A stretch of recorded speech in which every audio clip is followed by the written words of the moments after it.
What's up guys, Team Shift YuGiOh here, and it's Joseph. My brother's going to do some recording for us. So you might have seen a little while ago that Bjorn showed off what a competitive Blue Eyes deck would look like.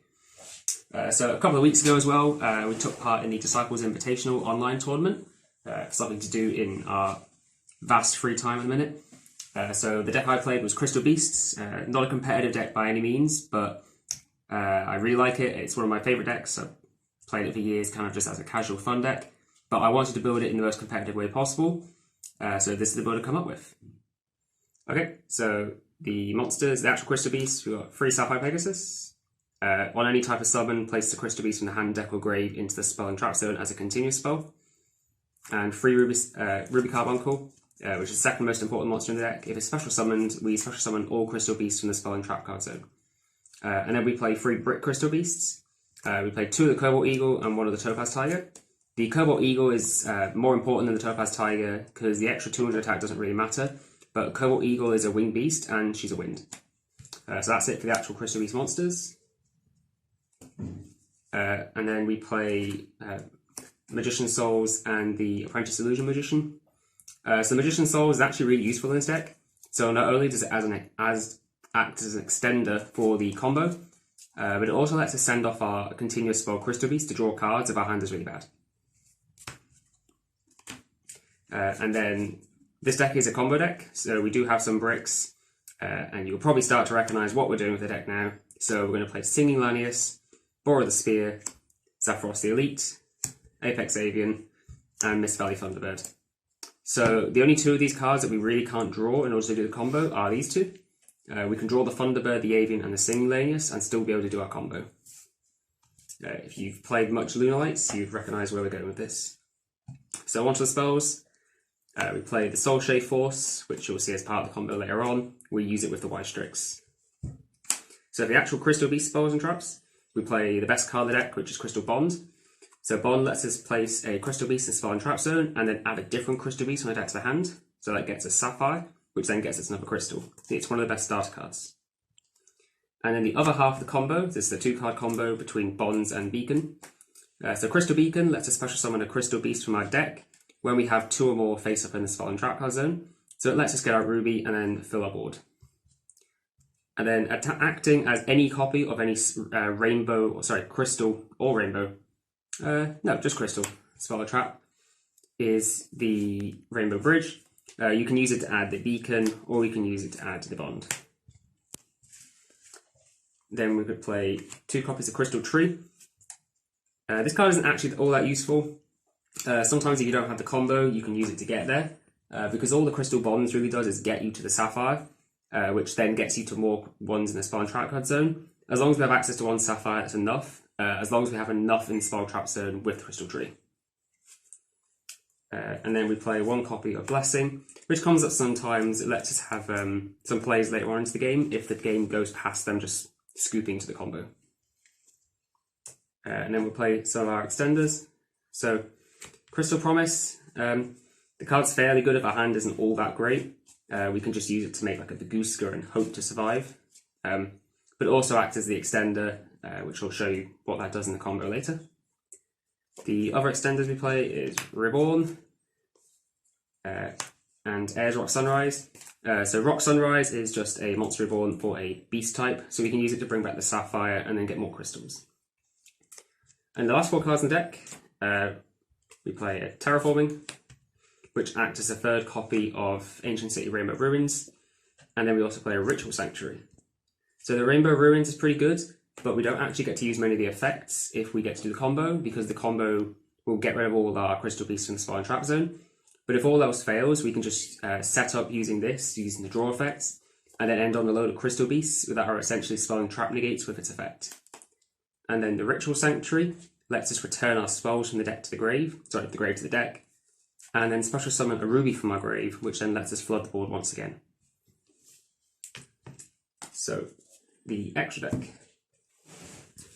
So in the extra deck, for the combo, we need to play double Force Strix, and then we play a variety of other rank 4s, including Bagooska, Tornado Dragon, Abyss Dweller, And the reason we play the wind monsters over the extra Topaz Tiger is the Lightning Chidori.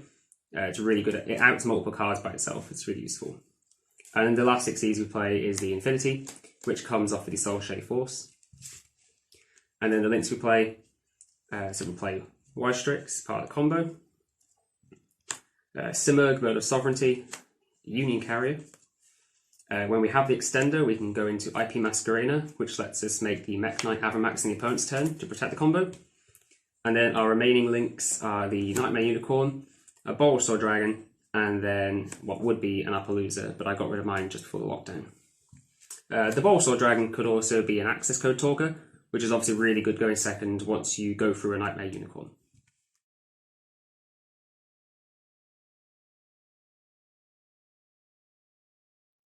Okay, so the 2-card combo for this deck involves the Crystal Bond and the Crystal Beacon. So let's just go through the basic combo. So first, of course, we'll start off with the Crystal Bond. That's going to place a Crystal Beast in the spawn trap card zone. So we are going to place a Cobalt Eagle, and let's just add a Sapphire Pegasus to our hand. We're then going to normal summon the Sapphire Pegasus and use the effect. We're going to place another Sapphire Pegasus in the spawn trap card zone. Then we're going to play our Crystal Beacon. That's going to let us summon the Sapphire Pegasus, sorry, the Ruby Carbuncle from the deck. The Ruby is going to use its effect, summoning Sapphire and Cobalt. We'll use the Sapphire to get us another Sapphire. And then we're going to start going to our Raid Raptor combo. So we'll use the Cobalt Eagle and the Sapphire. You could also just use the Sapphire Pegasus. To go into the Force Strix, we'll use Force Strix effects. We'll detach material to add Singing Lanius. We'll special summon Singing Lanius, and then we'll link summon. And as you can see here, this is very similar to the Moonlight combo that unfortunately never really got to exist over here because of the ban list. So we'll summon the Y-Strix, and then the Y-Strix, when it's summoned, we will special summon a Zephyros Elite from the deck. Then we'll overlay our remaining level 4 with the Zephyros to make a second Force Strix. Using the effect by detaching the Zephyros, we will add our Bore of the Spear. This will trigger the Y-Strix, letting us set a Rank Up Magic Soul Shade Force to the field. So we'll use the Rank Up Magic now, letting us special summon the Force Strix from the grave and ranking it up into an Infinity by paying half our life. So at this point, we're going to use the Raid Raptor and the Y-Strix to make the Simurgh link. So we'll make Simurgh. Then we're going to bounce the Sapphire Pegasus and spawn trap card zone to our hand to special summon the Zephyros. So that's something rather special about this deck, is that because it gives you the spell and trap card zone Crystal Beast, you actually have a target for this Zephyros. So this combo is actually doable by a lot of decks as long as you can put out those 4 monsters onto the board, as long as so many of them are level 4s. But this deck actually gives you a target for the Zephyros, which is quite nice. So then we're going to special summon the Bore of the Spear. Then we're going to link off the Zephyros and the Bora, because they are the same type and or attribute. So we make the Union Carrier. We'll use the Union Carrier's effect targeting the Simurgh. And we're going to equip the Mist Valley Thunderbird from the deck. And then in the end phase, we will use the Simurgh's effect. And this is the number of open spell trap code zones is relevant because we are playing Crystal Beasts. But as long as you have 7 or more open, you can special summon the Apex Avian from the deck. And that ends on the Infinite Negate combo using the Avian bouncing the Thunderbird. And of course you do still have the space for the Thunderbird for when it special summons. In the event that you have the extender for this combo, so if we backtrack a moment. So once you get to this point, if you have the extender, so you could have, for example, a Magician's Soul, you could have an Apprentice Illusion Magician, you could have a Crystal Promise, or if you have an extra spell in the grave, you could also use the Ritual Sanctuary. I believe you could use a Ritual Sanctuary. No, you can't use a Ritual Sanctuary, ignore me. You can use any of those cards to special summon another monster. So say that we have the Magician's Souls, which is the easiest one. We'll special summon the souls by sending the Illusion Magician to the graveyard, and then linking with the Ruby Carbuncle to make the IP Masquerena. And then that lets you, in your opponent's turn, so once you go to the end phase and summon this, in your opponent's turn you then get to link these off into the Avamax, just so that when you bounce the Thunderbird for the first time and it special summons itself, it then can't be attacked because of the Avamax.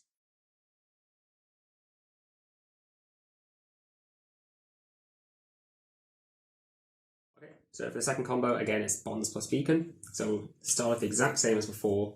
So we're just going to use Bonds Beacon to get into the combo. So we do this, then we'll normal summon the Sapphire Pegasus, placing another crystal. Then we'll play the Beacon, special summoning these by special summoning the Ruby Carbuncle. We'll use the Pegasus effect again, get another. And of course, feel free to skip if you know this off by heart. It's the exact same as the start. So we're going to search for the Singing Lanius, special summon that Singing Lanius, link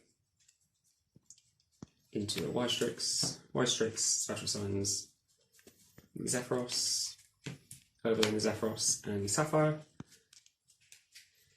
into the second 4-Strix, using the 4-Strix to get us a Boar of the Spear, and then the Y-Strix sets the rank up magic. Use the rank up magic, special the second 4-Strix from the graveyard to make the Infinity. So at this point the combo is different. So this combo we're actually going to go into the Dragon Buster lock. So what we're going to do here is we're going to turn the 4-Strix and the Y-Strix into a Union Carrier. That puts our Zephyros in the grave again. So then at that point we can bounce the Sapphire Pegasus to special summon the Zephyros. We can then special summon the Boar of the Sphere. Then we can turn the Zephyros and the Ruby into our IP Masquerader. Then we'll use the Union Carrier's effect. And of course this does mean you have to play the Dragon Buster in your deck instead, but it's an alternative to playing the big Winged Beast bricks instead. You only have to play the one. So this ends on Infinity for a negate. It ends on the IP Masquerader plus Union Carrier for the Avamax in the opponent's turn. And then it ends on a 2/7 Boar of the Spear, which locks them out of the extra deck.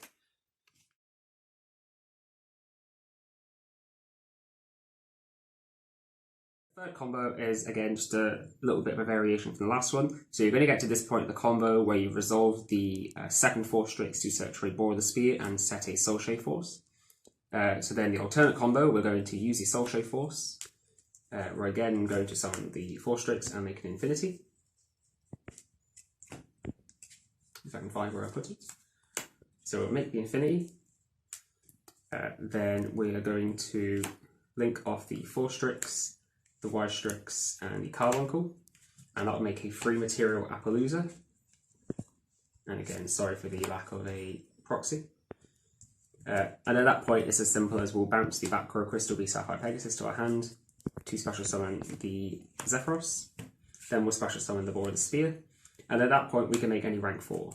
So for example, we could make the two most relevant ones are perhaps the Abyss Dweller and the Tornado Dragon.